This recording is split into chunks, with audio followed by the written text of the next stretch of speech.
to 15.7 trillion naira at the end of December 2019. Senior Democrats have responded by accusing aim of committing a gross of The All Progressives Congress has vowed to punish the Ogun State Governor, Ibikule Amosu.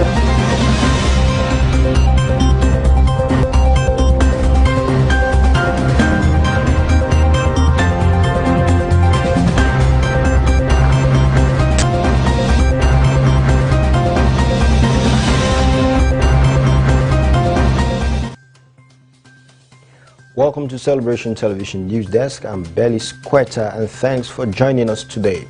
Now the news making the rounds. Despite government promise of 19 billion naira, ASUB continues strike. Ramaphosa claims nothing sinister about campaign funding.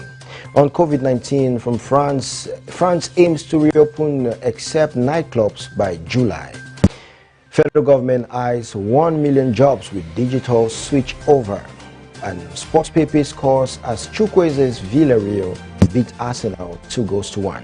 Stay with us as the details of the news come after this short timeout.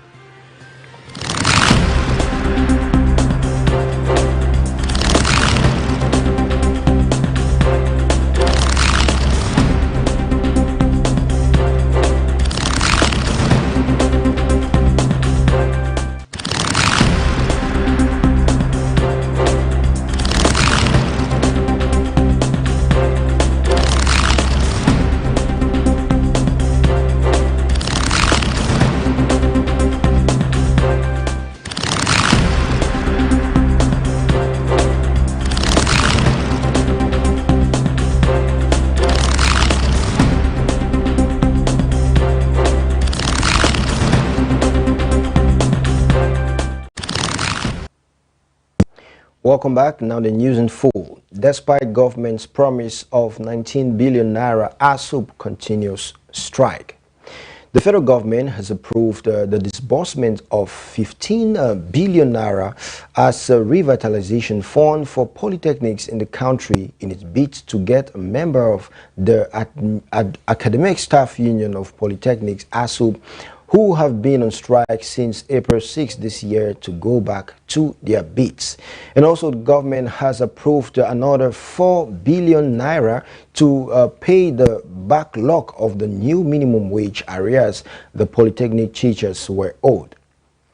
And however, the lecturers are continuing their industrial actions because the government has not paid the monies as promised. And this is as members of the union are apprehensive of the whereabouts of their contributory pensions, as reports have it that over 6.3 trillion naira is missing from the fund. And disclosing this in Lagos at a special congress by the Yaba College of Technology chapter, the national president of ASUB, Comrade Anderson Ezibe, said his members will still continue their strike because government's overturns were still promissory notes. And members who drew attention of the leadership of the union to some issues urged the leadership to challenge the claims by the Federal Inland Revenue Service that polytechnics across the country are owing over 20 billion naira in unpaid taxes. And now moving forward, the FRSC sector commander seeks stakeholder support on Apapa gridlock. The Lagos sector commander of the Federal Road Safety Corps, Corps Commander Olusegun Ogungbemide, has called for the continuous support of stakeholders in the transport sector to stop the perennial Apapa gridlock.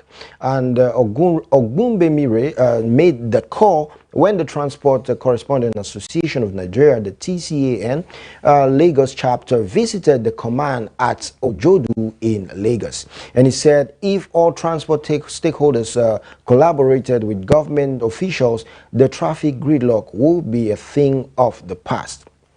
And he said enforcement could only take care of 15% of traffic challenges, adding that collaboration with stakeholders will go a long way in solving the challenges in the state. And he commended the management of the Nigerian Port Authority, the NPA, and the Lagos State government for the introduction of the tariff, the traffic management and enforcement compliance team. He commended the federal government on the establishment of the Freight Cargo Standards Gauge Railway directly from the port, and the sector commander said it will help a lot in reducing Apapa gridlock. And now in another development, name Akure Airport after Agagu, reps urge federal government. The House of Representatives have urged the federal government to name the Akure Airport after a former governor of Ondo State, the late Olusegun Agugu. And the call was made in a motion jointly sponsored by members of the House from Ondo, which the House adopted at the plenary. Agagu was Ondo State governor between May 2003 and February 2009, when a court nullified his re-election for a second term.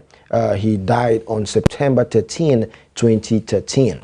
And the motion titled "Need to Name Akure Airport After Olusegun Agagu" was sponsored by Mers Mayowa Akinfolira and Tinju Ojo Adejoro Odeogun, Alowantim Adelegbe, and Peter Makinde Boluga Ikengboju, Tajudim Adefiosa Omolafe Adedayo, and Kolade Akinyo. And the sponsors recall that Akure Airport was built by the federal government in 1986 as a domestic airport and was meant to serve Ondo and other neighboring states like Ekiti and Osun.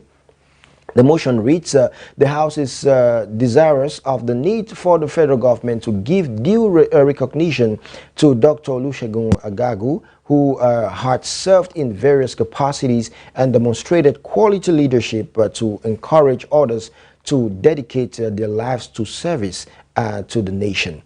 And now on news coming from around Africa, Ramaphosa claims nothing sinister about campaign funding. South African President Cyril Ramaphosa claimed there was nothing sinister about the funding for his 2017 political campaign to become president of the ruling party, the African National Congress. Ramaphosa was testifying for a second day before the judicial inquiry investigating allegations of corruption in government and state-owned companies during the tenure of his predecessor, former President Jacob Zuma. And describing how his campaign funds were raised, Ramaphosa said his manager did not tell him who donated money so as to reduce the possibility they would influence his decision. And it is the first time Ramaphosa has been publicly questioned about the funding for his campaign, which was reported to have raised close to 1 billion rand, approximately $69 million, from wealthy individuals and businesses. And Ramaphosa disputed allegations that the money was used to buy votes, and the funding for his campaign is currently the subject of a court case in which some opposition parties and the country's public watchdog are seeking to have the bank statements related to the campaign. Still from around Africa, the Burundian refugees returning home from Rwanda. UN High Commissioner for Refugees Filippo Grandi urged for more support to help Burundian refugees choosing to go back home. And he met a group traveling from Rwanda and heard firsthand about their hopes and concerns. And ending a two-day visit to Burundi, UN High Commissioner for Refugees Filippo Grandi praised process made towards helping refugees find long-term solutions in the heart of Africa's Great Lakes region.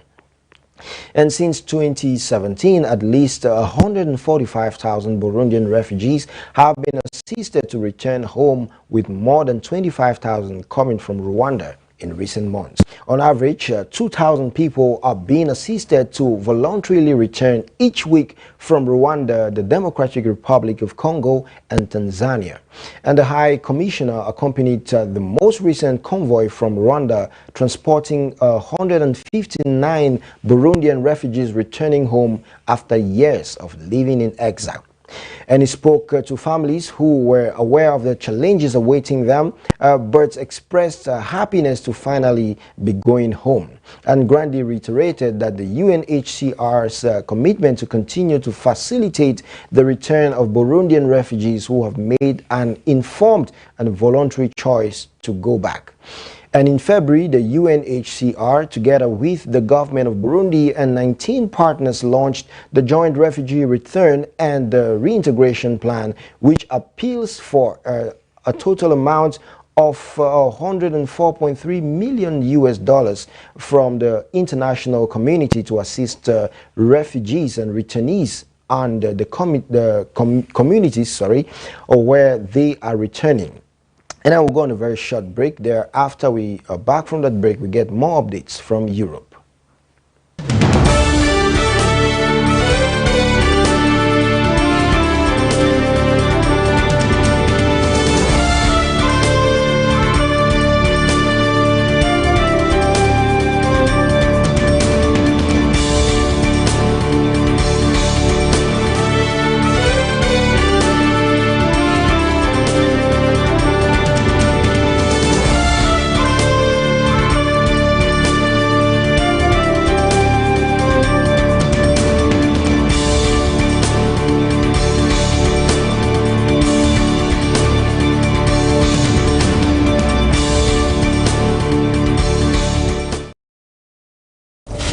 My time has come. If there's a man to pray, there's a God to answer. There's a God to answer. Making declarations early hours of the day. Exercise your authority in pulling down strongholds. 16 days, wonders without number. May edition with Apostle Jensen Suleiman. From the 14th of May till the 30th, 16 days, wonders without number. May edition will begin.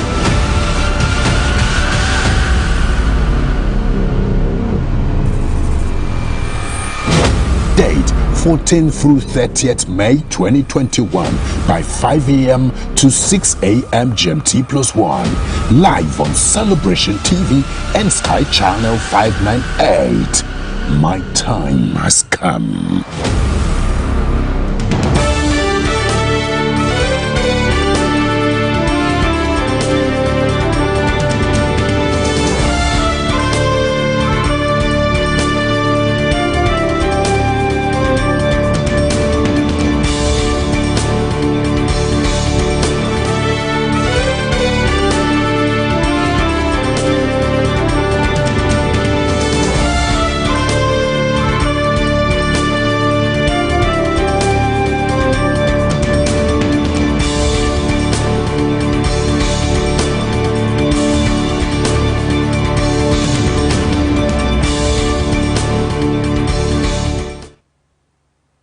You're welcome back. Now, more updates from Europe, precisely in France. On COVID-19, France aims to reopen except nightclubs by July.